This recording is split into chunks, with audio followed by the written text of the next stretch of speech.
You let me talk. Kayode. That's why more and more Lagosians are tuning in. 500,000 Lagosians. 720,000. 970,000 of you. They know that if you give me your afternoon, I will give you hard facts. Well done, Sandra, on all you do, going beyond the headlines and focusing on the facts. I am Sandra Ezekwesili, and these are your hard facts.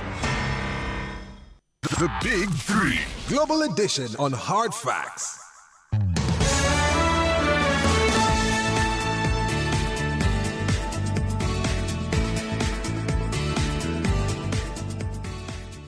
All right, Shaku Maku, everybody. Shaku Maku, all the way from Lagos to Abuja to Dakar, Senegal, and to the United Kingdom, where we have several people listening in today's show, and this promises to be a big show today on 99.3 Nigeria Info. It's a hot and humid afternoon in Lagos. Don't know what the weather is like in the United Kingdom or in Dakar, Senegal. I am Aghogho Oboh, and you're welcome to Hard Fact, the global edition. And from now all the way till 4 p.m., you know what we do on Fridays. We take a break from the local stories and then see what is happening in the international scene. Many times those stories have bearings with what is happening in Nigeria also.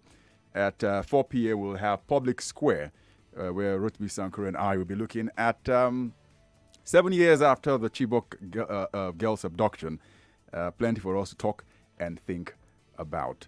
So on the Global 3, we have three big stories. And believe it or not, I mean, this was war, trying to find out just which of the stories I am going to go with. But first and foremost, let's make welcome our guest today on the Global Edition, a great friend of mine and someone who's been on the continent of Africa doing a lot of stuff with ECOWAS, now with ECONEC. He's an international media and communication specialist, Paul Ejime. Great to have you join us on 99.3 Nigeria Info.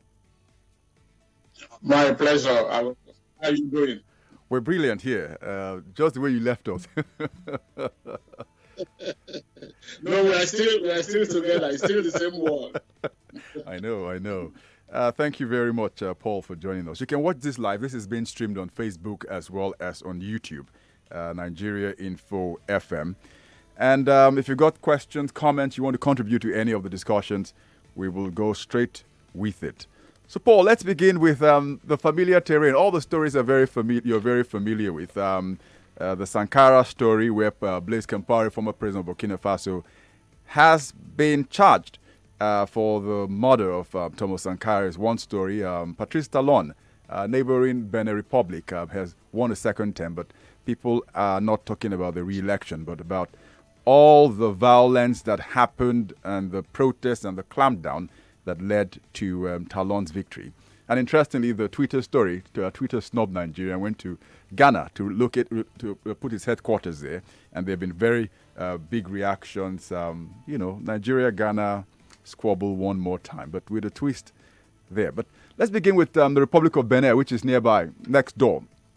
I'm sure in your years of having observed elections, where I've met Paul a number of times, you probably would have thought that Patrice Talon's re-election with 86% of the votes following the first round of the ballot will be the big story. But just like I've seen in a number of posts you put out, this election, which Talon has won for a second term, is unlike what we've seen in previous elections in the Republic of Benin. There was violence, protesters were clamped down on, and it appears that the stable politics that Republic of Benin had enjoyed in the past is beginning to slip away.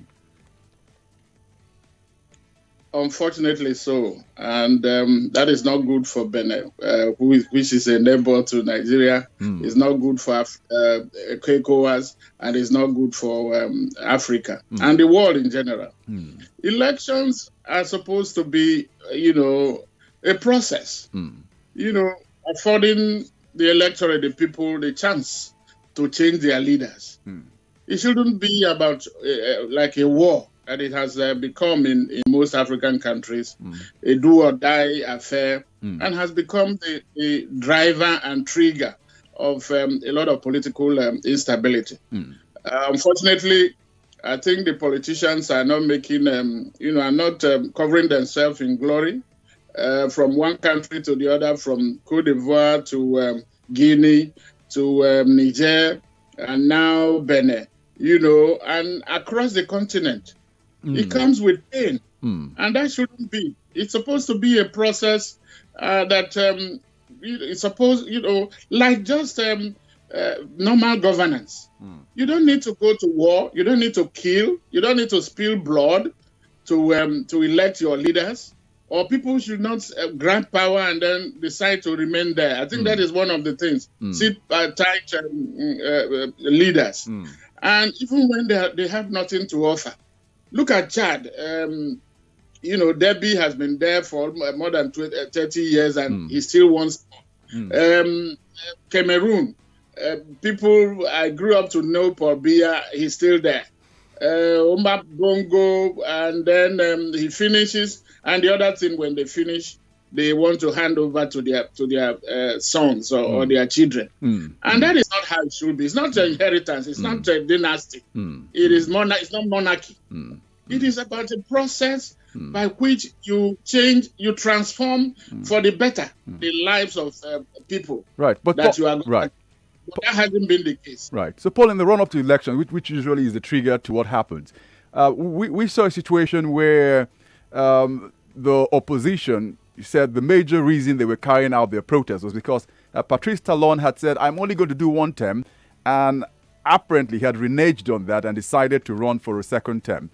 So if politicians say we'll do one term, like I remember Macky Sall said the same thing in Senegal, many of them say those sort of things. Can you hold them by their word saying, because you said I'll do only one term, it's enough to go with? Well, that is the other problem. Integrity. And people being able to say, there was a Mandela, remember. He after 27 years in prison, he came out and did one term. And people remember Mandela till tomorrow. I wonder why African leaders are not following that example. Instead, they are only emulating themselves in, suppression, oppression of their people.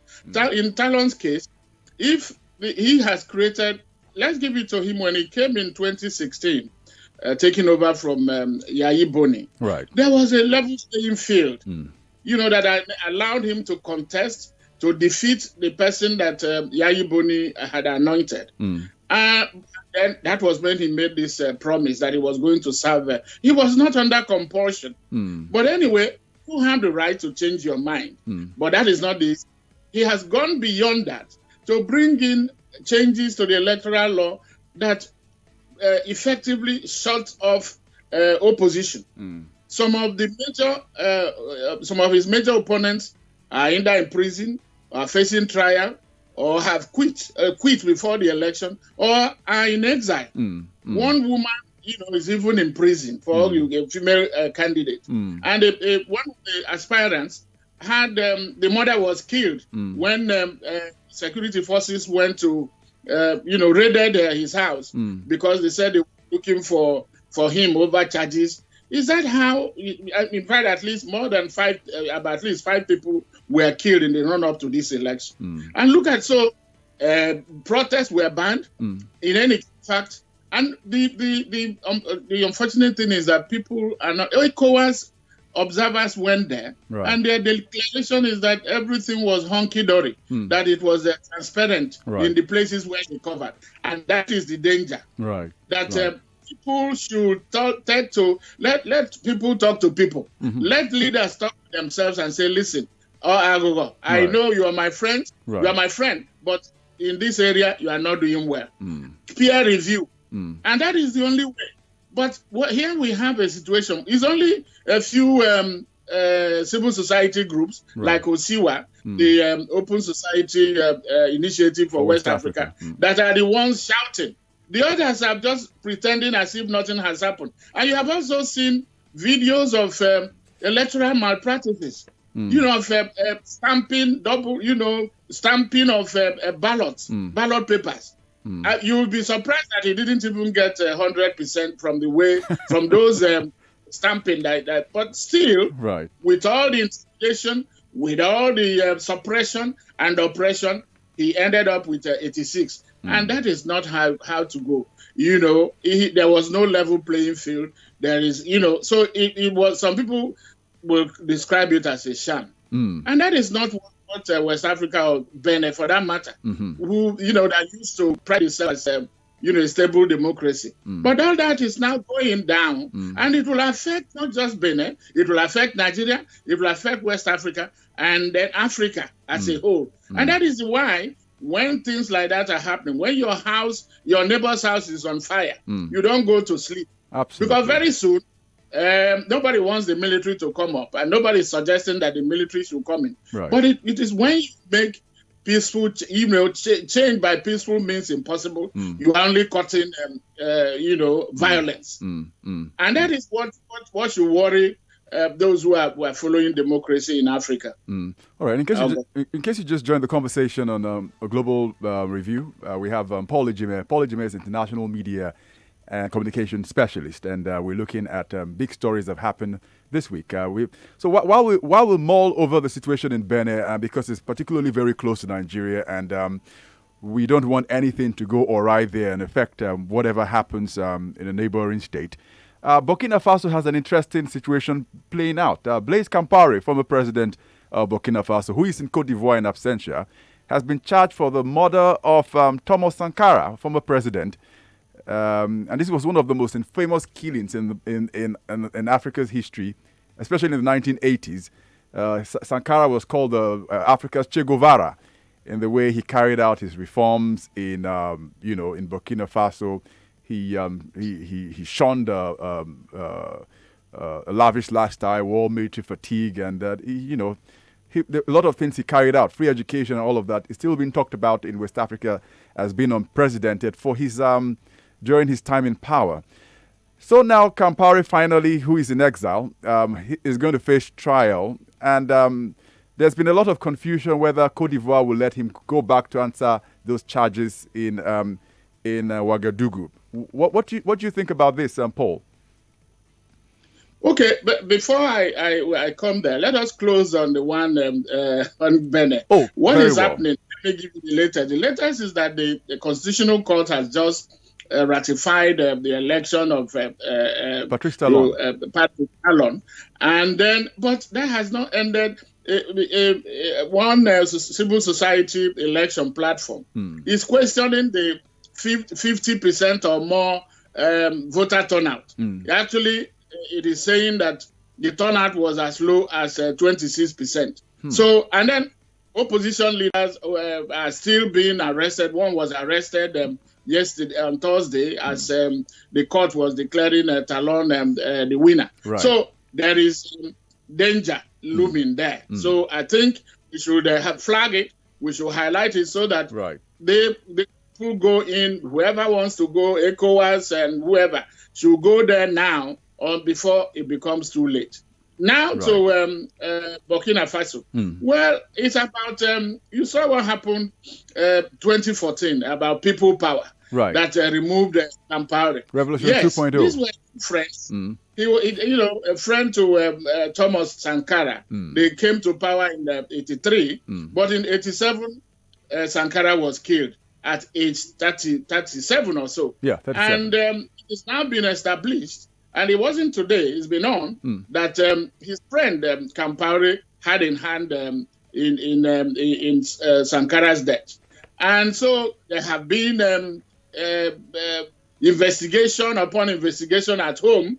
He stayed in power for almost 27 years until the people power protest removed him in 2014. Now he ran to Côte d'Ivoire and has taken the citizenship there, further complicating the issue. Now the chicken has come home to roost. The government there are now saying he has to face a trial, whether in exile or in absentia or whatever. That is one thing. And you have raised the question whether Côte d'Ivoire will release him. And that is where that is a big question, because when people are oppressing, the oppressor can only succeed when they have the complicity and the support of an insider. That is what happened. That is the case of Africa. France has not played a very wonderful role when it comes to politics and the economy of his former colonies. And that is part of the problem. Right. Now this man has gone there. It would have been okay to say, okay, release him or let's give him the chance to explain himself in court. Let him have his day in court. Right. But I wonder whether it will happen. Hissen Habri, let me remember fact, that I was just going to mention Hissen Habri from Chad, who's tried in Senegal. He ran to Senegal. He's married to a Senegalese, and after years, I think under Wade, President Wade, they were saying they could not release him. I think they decided to try him in Senegal and so on. It doesn't matter where these people are tried. The point is that there has to be consequences for all these, repression, oppression, and violation of human rights of other people, of Africans. There has to be consequences because impunity is what is the oxygen that is driving dictatorship. That is what is happening, that there is no place that you don't have corruption or crime being committed by leaders. Right. But the difference is that in other places, there are consequences. But in Africa, it doesn't seem to be so. It appears they are just rubber stamping, continuation of oppression and violation of people's rights. And that cannot continue. That will not show the way to consolidation of democracy or whatever style or system of government that Africa is practicing. Right. So it's an open-ended question whether Campaore will be, whether Côte d'Ivoire will release Campaore to be tried in his country, Burkina Faso. Right. But let's face it, he brought transformational changes to the life of the Burkina Faso, that he renamed them. In fact, he gave the name Burkina Faso, the land of honest people, honest men from Upper Volta. It used to be Upper Volta. So he changed that name in 1984. So there has to be consequences for whatever has happened. Otherwise, Africa will continue to witness this instability. And look at the insecurity that is happening across the Sahel and West African region. Absolutely. It is because of this bad governance. It is when people are denied their rights, when people are not taking their governance ceases to be that of delivering of the benefits of democracy, of the welfare of the people. Right. People will take up arms whatever way. In Burkina Faso, the Burkinabes marched on the street until Campaore was removed. It's not many Africans are not known so much for that. Right. Everybody, they love their lives. They don't want to stake their, but they have to. They have to. Look at Miami. Look at what is happening there. Right. Since February 1st, they have all been on the street. People, more than 700 or so people have died. But they have not ceased. There has to be that consistency, that sustainable pressure that is put on leadership to deliver. Right. Otherwise, they should be taken out. Right. So, Paul, thank you very much. By the way, you can send in messages or comments or questions on WhatsApp. It's 0809 597 5805. Again, 0809 597 5805. Leonard Sunon, he says, I'm from the Republic of Benin. Patrice Talon is not the kind of president we want to see in the country, but it's not the way it should be. Keep sending those messages on WhatsApp as well as Facebook, where we're streaming this live, as well as on Twitter. But Paul, before we leave the story on Burkina Faso, I can imagine what's going through Alassane Ouattara's mind. He's just been sworn in for another term in office, and he has Laurent Gbagbo coming in, and then he has Blaise Campaore. He has to answer a decision whether or not to let him go. You think it could be in a sort of situation that Olusegun Obasanjo found himself when he had asked Charles Taylor to go back to answer crimes that had happened during the war in Sierra Leone? Well, that is so, or likely is a similar situation, but I can tell you that so long as France continues to give their support to this kind of things happening in Africa, if he has the support of France, he will think that he can stick it out. But so it depends now on Ivorians to say no to this type of situation. There's somebody who has committed a crime or crimes, right? Because it's not just Sankara's death. Right. There were people died. About 34 people were killed when security forces came against those who were protesting the fact that Campaore wanted to continue to in power. Right. Some people were killed, and then he's implicated in that, and now this other one. So if you keep him there, what are you telling the whole world? But by the way, he too has not does not have a clean hand. Over there, he has managed to push through reforms for an election of a third term. Right. Under so many guys. You know what they do? They tinker with the constitution, make the parliament malleable, or the one that will always kowtow to their wishes and caprices. Right. And then ride rough shots over the population. Right. But that is not how it should be. A government under a democracy should have an opposition that is strong, that can step in. In England, where we are, the opposition, the Labour, or whether it's Labour is in government or the Conservatives, they have what they call shadow cabinet. Right. That is the whole idea.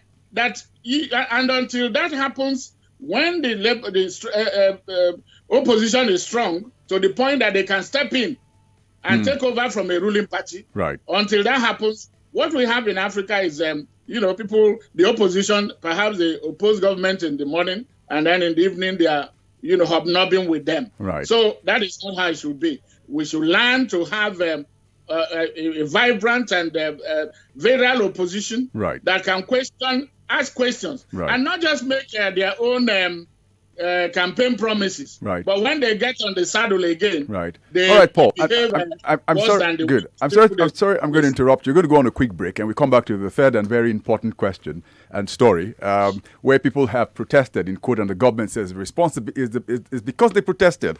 That's why Twitter decided to relocate its headquarters, or rather, site its headquarters in Accra, Ghana. It's 99.3 Nigeria Info. Global Review. We'll be right back. Please stay with us. If you're like me, that has to deal with heavy downloads and a need to be connected, then you need a 9 mobile MiFi or router. At the office, at home, and on the go. Never worry about a steady connection. Buy any of our MiFi or router data bundles for as low as 16,000 Naira and get a free 4G MiFi or router. Just visit any 9 Mobile Experience Center or authorized 9 Mobile dealer outlets to get yours. Terms and conditions apply. 9 Mobile. Hey Ali, how are you? I'm tired, Shadi. My bank is bashing my head with charges. Have I not shown you how to break free from sufferhead banking? Is it that Kudo something? Kuda, Ali. It's Kuda. That one, Kuda. Are they even safe? Hey, where do I start? They don't charge me account or card maintenance fees. My bank has even charged for a debit card I don't have. My Kuda card was free and delivered to my house free. I have never paid a Naira for owning this card. What about transfers? Kuda will give you 25 free transfers to other banks every single month for the rest of your life. You're right, Sha. Shadi. Is your hotspot on? Better use your own data. Shadi. Kuda Microfinance Bank gives you an account with free transfers, a free card, and 0 ridiculous fees. Break free now. Get Kuda on Google Play or the App Store now and open a full bank account in a few minutes. Kuda, the bank of the free. I am Simone Cipriani. And I'm Claire Press. You are listening to the Ethical Fashion Podcast. Get ready for another season of the EFI podcast series. Change starts at the grassroots level from the collective efforts of people. This Friday at 12:15 to 1 p.m. This series will explore topics relevant today more than ever. The systems that we live in are operating with 100% efficiency to how through the voice of African creatives and leaders. Hosted by Simone Cipriani and Claire Press, the series explores issues driving the conversation around ethical fashion. The discussions featuring African leaders and creatives range from female power and wildlife conservation to African entrepreneurship. Right here on 99.3 Nigeria Info.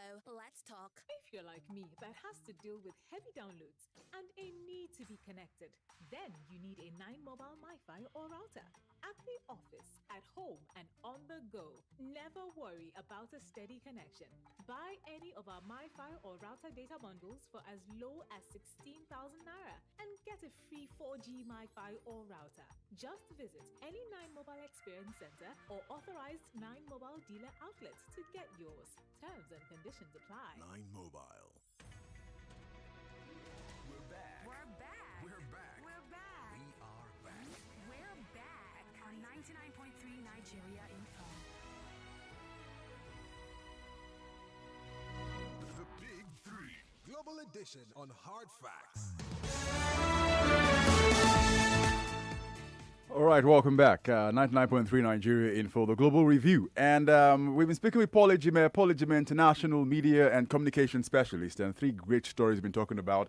Paul, a number of people were commenting on the 3rd story, which we are going to get to in just a minute, because it has all of the trappings of what you expect not to expect to hear. You think Nigeria's 28 million Twitter users would have been enough to get Twitter to locate its headquarters here, but it chose Ghana, which has just got about 8 million users, and it says the reason why it chose Ghana was because Ghana is support of free speech and online freedoms.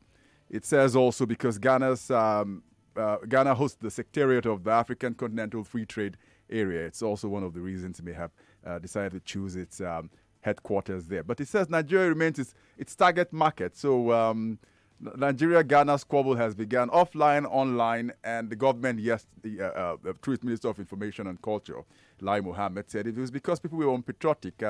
Things like NSAS protests and all of that were responsible for Twitter deciding to choose its headquarters in Accra, the Ghanaian capital. So, Paul, an interesting story. Yeah.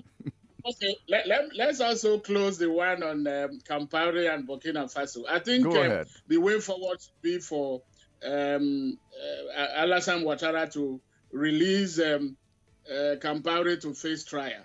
Look at it. Gbagbo, for instance, from Cote d'Ivoire, was taken to the Hague. And then the Hague, after listening to him, they freed. So going to court does not amount to conviction. Right. But it will show a hand that you believe in justice, that you believe in peace and human rights. Okay, let's start there. And then move to Twitter, Nigeria, and Ghana. Well, it's been coming. It's not something that, remember that President Obama visited, in visiting Africa, was in Ghana and then skipped Nigeria. Right. And I remember in 2014-15 when you had Ebola crisis. Nigeria had Ebola, managed Ebola the way that no country had done. But the international community decided to put the African hub for the management of Ebola in Accra, in Ghana. And then look at the African Continental Free Trade Area. Right. Ghana was chosen as headquarters. There are so many factors to it. It is economic, it is social, it is political, and then, driven by what you call some imponderables, things that you cannot see but are there. So the fact that you also have to lobby to get certain, you don't take anything for granted. Right. You have read that figure about how many Twitter people. Remember that these are, the social network that are now ruling the world. The youths are hooked onto it. And like you said, Twitter was even very truthful in telling us that they are targeting the Nigerian market. Right. So, but the point now is that in business, you weigh your risks. Right. How, and then because unless the risk, and then your what they call return on investments. Right. If your return on investments is more than the risk you have to take, you go for it. But if it is not worth it, then no matter all the pull and push factors, you will find that you will decide you want to put your money where your mouth is. Or the other, I don't know I think that's how they say it. So in the case of Twitter, I think they are not really, they have the investment, they have the money. Right. That is what they are not investing on sentiments. They are telling you, and part of the problem is Nigerian made. Nigeria, to have investment, an investor must look at the sustainability. Right. How do you plan? Do you plan for so many years without disruption? Right. And not be in a place where you are not sure of the policy consistency. That is one thing that Nigeria has never had for it. This government will come today, flip-flops. That does not help any investor. And then insecurity. Don't take anything away from it. And then the ease of doing business. Right. On the ranking, Nigeria falls very low. Is lagging behind Ghana in that, because if you can set up business within a week in a country, and then another country puts a roadblock on them, and then bottlenecks that you have to cross. No matter your profitability, you have to, all those things will be taken into account. Right. So Nigeria has to do, instead of the minister blaming the media, and I this idea of blaming the media, because media becomes a scapegoat. The media did not instigate the riots or the insecurity that is happening in Nigeria or in West Africa. Right. So it is a case of putting your house in order. Right. Nigeria has to get its act in order. It's not just having the population. Right. It goes beyond that. Right. What about the policies? What about your address? Instead of tackling these people, you need to address the issues that Twitter has raised. But Twitter should also be, very be honest. Right. And in any case, who are the people going to work? Those going to be recruited to do. If you say more likely Nigerians, huh? Yes, who understand issues Igbo, Yoruba, and Hausa, who can speak. Any Ghanaian or whatever will do that more than the Nigerians. Yeah. So you see, it is all about strategy. Right. It is about getting your house in order and then putting your best foot forward. If you are Nigerians should. They say that nobody is indispensable. Right. But you have to put yourself in a position where nobody can ignore you. And it is not by taking anybody for granted. Right. Nigeria has got to do the work, get its, whatever they are talking about, human rights. It might be the same thing in Ghana. You are not telling me that Ghana has, Ghana has issues about, press freedom right. and free speech right. and all that. But they are looking at stability. They are looking at security. Right. They are looking at how, and then you don't keep your money somewhere in one day, and then bandits will come into your office and then render all that useless in one day. Right. That is what Nigeria has to address. I mean, Nigerian, but I think that instead of blaming anybody, I think Nigeria should engage Twitter and other investors. Absolutely. Even local investors are not having it easy. Right. There is electricity. Look at the electricity supply. Right. Look at all the infrastructure. Right. These are the things you look at in making an investment. Right. And Nigeria should engage and then be able to tell these people, listen, I remember in the 80s, when I started journalism, the BBC, VOA, DPA, and many international media organizations were operating from Cote d'Ivoire, from Abidjan. Right. Because then Nigeria had military regime. Right. But as soon as things opened up, all of them came to Nigeria. Right. That is what it is. Instead of moaning and whining over whether blaming anybody, I think Nigeria should come forward, negotiate, and talk with them and say, listen, those areas of concern, we are addressing them or we want to address them. And you will see Twitter coming to Nigeria where it rightly belongs because of the market. Right. But you cannot, just simply because of that, you weigh that with other factors. Right. I have mentioned them, insecurity and infrastructure. Right. We'll leave it at that. Thank you very much, Paul Ejime. Thank you, Aghogho, for having me, and I wish Nigeria Info FM all the best luck. Absolutely. Thank you very much. Thank you very much. Paul Ejime, international media and communication specialist, and he did it in quick time, right? That's why he's one of the best in the field. We'll just go through these things now and again. Thank you. So right now we're going to open the phone lines, engage with you, and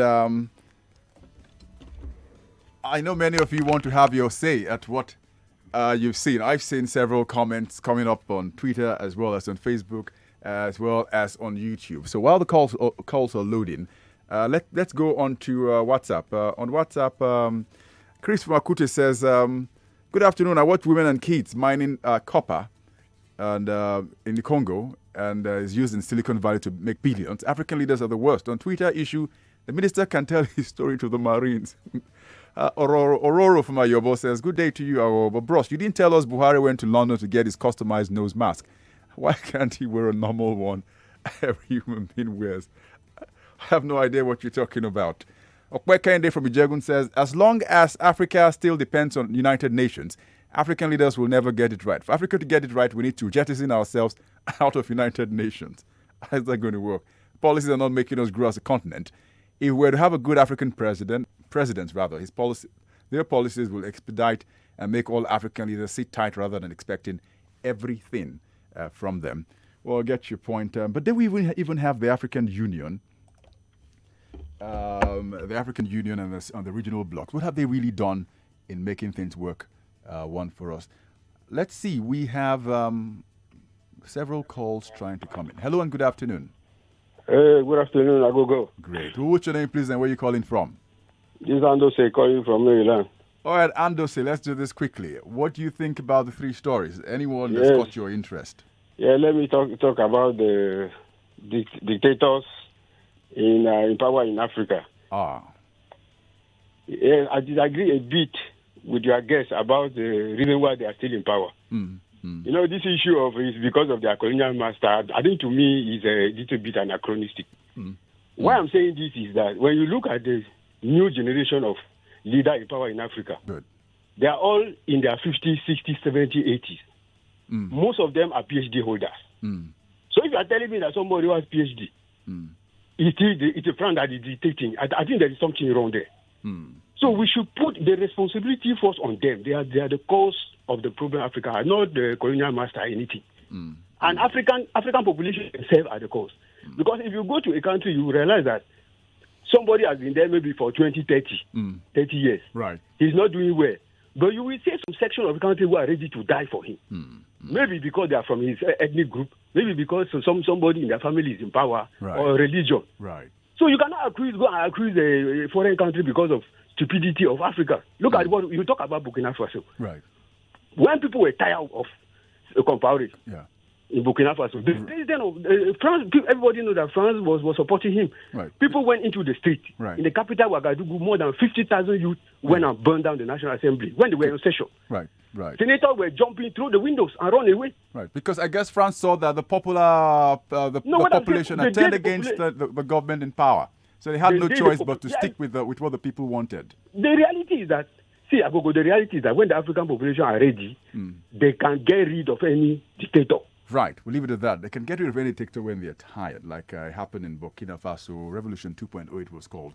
I can take in one more call, I think, and then get what you have to say about stories on Global Review. Hello and good afternoon. Yes, Aghogho, how are you? I'm brilliant. And your name, please, and where you're calling from? Yes, my name is Kelvin, which is from Sule. All right, Kelvin, please go ahead. Yes, I have mixed feelings about this issue of Thomas Sankara because I personally love the man. He was a Pan-Africanist. He was a Marxist. He was an icon, a revolutionist that changed the face of leadership in Africa. But with what has happened so far, French government cannot be exonerated from this. They cannot. As far back as 2016, the Burkina Faso government has filed a report that the French government should release the report of the killing of Thomas Sankara up till now, it has not seen the light of day.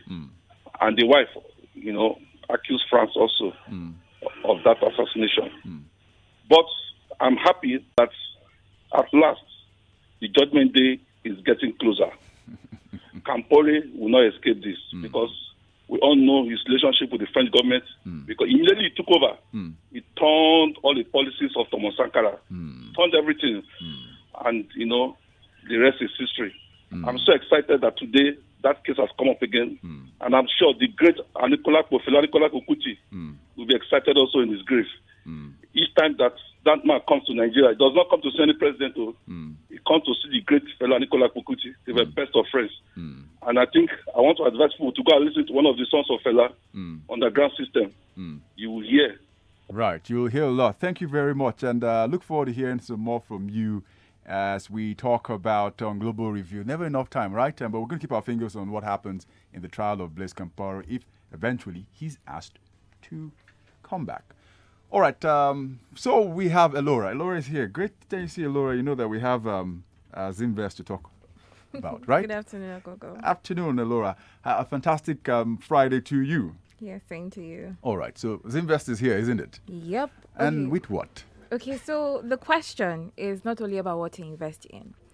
Now, it's even more about who to invest with, because there's a growing army out there of unregulated asset managers. They would promise you huge, unrealistic returns, and they will delve too little into the associated risks.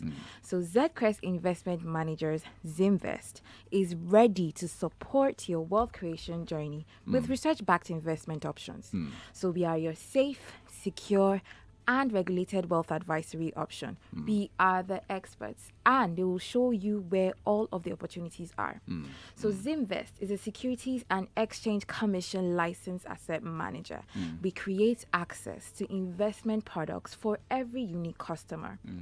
So our investment products are available in Naira and USD, and they are crafted with the best in-market rates. Our platform now allows corporate customers to be digitally onboarded, and they can keep their excess capital in our vaults for business and earn higher rates than even your banks can offer. Ethical investors can now enjoy good returns just by investing in our non-interest-free portfolio, Zcrest Ethicals. So with Zimvest, you can have all of your options in one place. And if you're among the first 1,000 people to download our mobile app today, you can start earning some cash. I'm going to ask you to pull on the brakes a little bit, so go on with, so people can hear about Zimvest a little more, and then I'll come back and ask you some more questions, Laura. All right. Need to save for a new car, house rent, or your next vacation? Or be financially ready to get yourself a COVID vaccine next year? Let Zimvest Aspire keep you in check. Need low-risk investment option with attractive rates? Zimvest High Yields is your best bet. Zcrest Investment Managers, Zimvest is a SEC-licensed asset management company. At Zimvest, professional asset managers with industry expertise dedicate time into preserving your wealth. Zimvest has a web platform that enables you invest in a range of investment products that offers you good returns. Visit www.zimvest.com.ng to get started. Zimvest, demystifying wealth from creation to distribution for all. All right, that's Zimvest, and Elora's still here, and such an attractive product, it does appear that Zimvest is about. But help us understand some more the features of Zimvest. Okay, so our investment products are available in Naira and USD, and they are crafted with the best in-market rates. Our platform now allows corporate customers to be digitally onboarded, and they can keep their excess capital in our vaults and earn higher rates than even the banks can offer them. Ethical investors can now enjoy good returns just by investing in our non-interest-free portfolio, Zcrest Ethicals. Like I said, with Zimvest, you can have all of your investment options just in one place. And if you're among the first 1,000 people to download our mobile app, you can start earning some cash. Earning some cash. And this sort of season we're in, where things are, pretty strong, tied to a string in terms of how their budgets work, for a lot of people. How do people get involved in this? Okay, so if you want to get involved with our company, you need to visit www.zimvest.com.ng to get started. Or you can send an email, ask@zimvest.com.ng. Or you can speak with our private wealth managers on 070-002-00220. Is there some email, some social media